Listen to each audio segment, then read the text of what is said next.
a snail kite.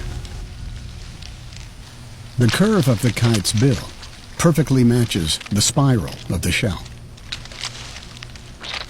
A tool evolved for shucking snails. And that's bad news if you're an apple snail that needs to lay eggs. A kite can spot a snail just under the water's surface from 30 feet up.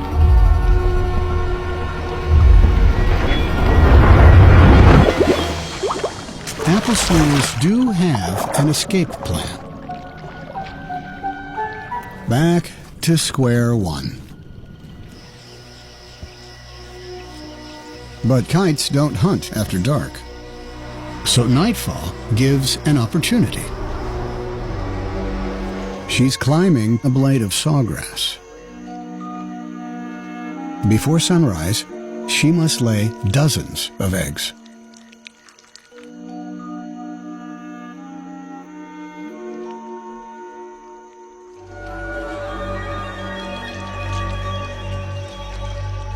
Last one.